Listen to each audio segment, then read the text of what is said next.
Okay, as far as whether or not the original Doom game from '93 was ahead of its time, in a way, I think it was definitely ahead of its time. I think it was a game that pretty much had gameplay that you didn't really see too often from the early '90s.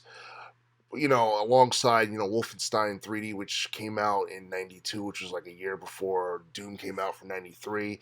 When the original Doom game came out for '93, it was originally featured on the MS-DOS.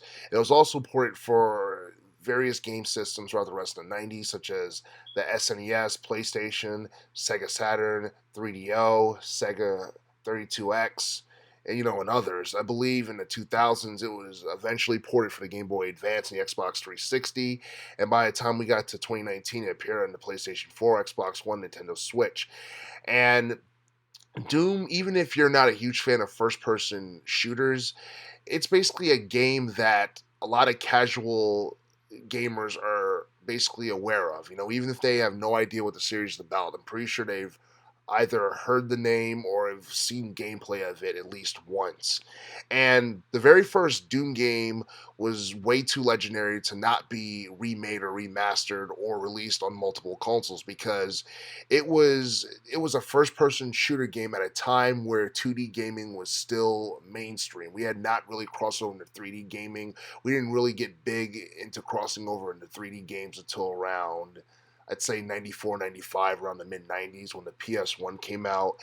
And as far as the first person shooter genre in general is concerned, that genre was not too popular in the 90s. I mean, you had a couple of games like this game and the Wolfenstein game, and then you had GoldenEye 007 for the N64, which was really popular.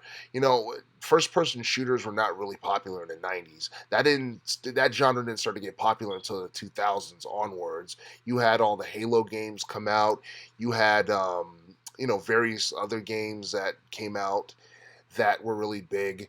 I believe no, the Unreal Tournament came out. I believe it originally came out in 1999. The series during the early 2000s got popular, and you had many other games that were starting to catch on in terms of popularity within the first-person shooter genre.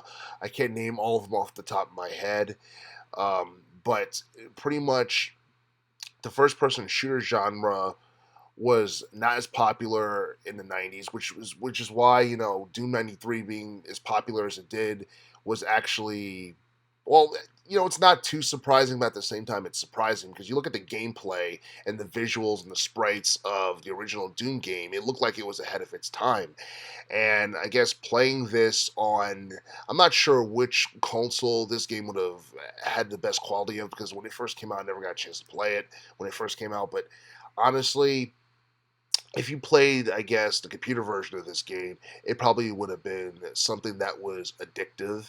And this game, in a sense, was mainstream before the first person shooter genre started to become mainstream. Because I remember reading somewhere that the game ended up having over 10 million people playing it within the first 2 years of its initial release. And I believe there was an updated version of the game in '95 called Ultimate Doom, and it kept people, attached to the series due to the addition to an episode that was filled with more difficult levels. Because I believe the original Doom game had like 4 episodes, and then when we got the updated version in '95, there was an additional episode with more difficult levels added. So that was kind of like that was like an add-on. And this was before add-ons and expansion packs became a thing with computer games in the 2000s and the teens decade. So to say Doom 93 was ahead of its time was an understatement. It's probably one of the best first-person shooter games of all time.